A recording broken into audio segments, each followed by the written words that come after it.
Epekto ng panay na inom ng gamot. Madalas, umiinom tayo ng gamot na walang reseta o nagsiself-medicate. Ang di natin alam, unti-unti na palang may nadadamay sa ating kalusugan.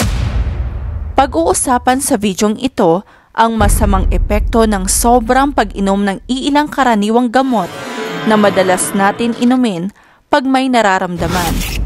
Kasama na ang mga over-the-counter drugs at antibiotics. Konektado dito, dapat din alamin na may sakit na tinatawag na hypochondria o illness anxiety disorder, kung saan wala namang sakit ang isang tao, ngunit labis na nag-aalala na siya ay may seryosong sakit at namimisinterpret ang mga maliliit na sintomas na akala'y may malubhang karamdaman kahit wala naman talaga. Ang problema, sa sobrang pag-alala at pag-iisip, baka tuluyan silang magkasakit. Parang parehas din ito ng psychosomatic disorder na tumutukoy sa isang kondisyon kung saan ang mga pisikal na sintomas tulad ng sakit ng ulo, pangangati o pananakit ng katawan ay sanhi ng kakaisip tulad ng stress, pag-aalala at iba pang emosyonal na issue. Mahalagang malaman ito dahil maaaring kahit wala tayong sakit ay umiinom tayo ng gamot na may side effects sa katawan. Narito ang ilang halimbawa ng mga karaniwang gamot at ang posibleng side effects ng kanilang matagalang paggamit. Pain relievers tulad ng ibuprofen at mefenamic acid. Kabilang sa mga brand ng pain relievers ang Advil, Ponstan at Alaxan. Ginagamit ang mga pain relievers hindi lamang para sa pagpapagaan ng sakit, kundi pati na rin para sa pagbabawas ng inflammation o pamamaga at pagpapababa ng lagnat.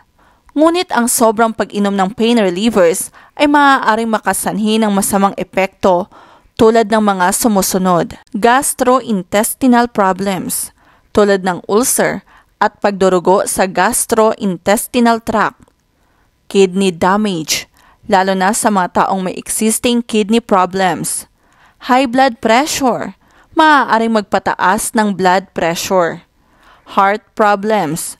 Ang matagalang pag-inom ng pain relievers ay maaaring magdulot ng mas mataas na tsansang magka-heart attack o stroke. Paracetamol. Ang paracetamol o kilala rin bilang acetaminophen sa United States ay isang gamot na ginagamit para gumaan ang pakiramdam o analgesic at para pababain ang lagnat o antipyretic. Ang sobrang pag-inom ng paracetamol ay maaaring makasanhi ng masamang epekto tulad ng mga sumusunod: liver damage, lalo na kapag uminom ng mataas na dosage o na matagalang panahon o di kaya ay sinasabayan ng pag-inom ng alak.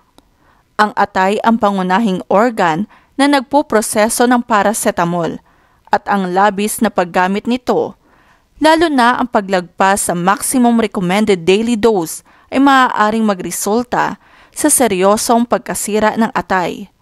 Mahalagang sundin ang mga gabay na nakalagay sa packaging kung gaano karami at ilang beses sa isang araw inumin, at di lumampas sa inirekomendang dami. Decongestants.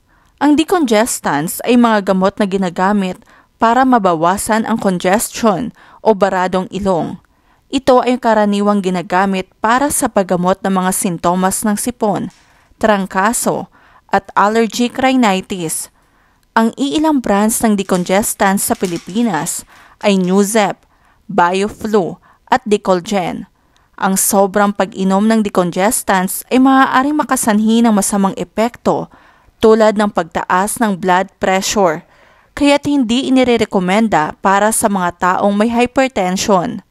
Maaari din makakaramdam ng heart palpitations, anxiety, at insomnia. Antibiotics.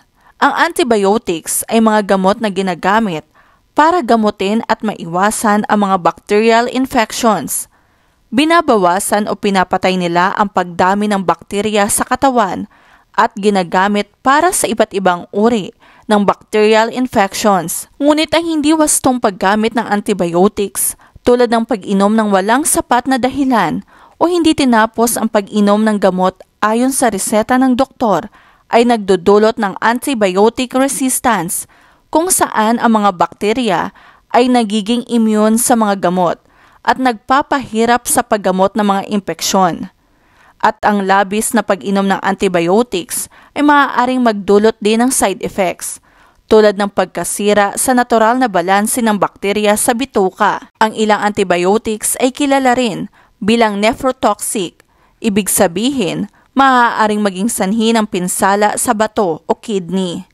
Kaya mahalagang gamitin ang antibiotics lamang kapag ito ay inireseta ng doktor. Laxatives. Ang mga laxatives ay ginagamit para sa pagtulong sa bowel movement at pagbawas ng constipation o hirap makadumi. Ang ilang kilalang brand ng laxatives na maaaring makita sa mga botika sa Pilipinas ay Dulcolax at Lactulose. Ang sobrang pag-inom ng laxatives ay maaaring makasanhi ng masamang epekto tulad ng dependency. Ang matagalang paggamit ay maaaring humantong sa dependency kung saan hindi na makadumi ng walang ginagamit o iniinom na laxatives. Maaaring magdulot ng potassium loss na maaaring magpahina ng muscle function. Mahalaga na gamitin ang mga gamot ayon sa inirekomendang dosage at tagal ng paggamit na nakasaad sa label o ayon sa payo ng doktor. Ang paggamit ng kahit anong gamot kasama na ang mga over-the-counter, matagalan o labis na dami ay maaaring magdulot ng iba't ibang side effects. Maraming salamat po. Di po namin magagawa ito kundi sa suporta at pagmamahal nyo. Sobra na namin kayong mahal. Kiss, mwah.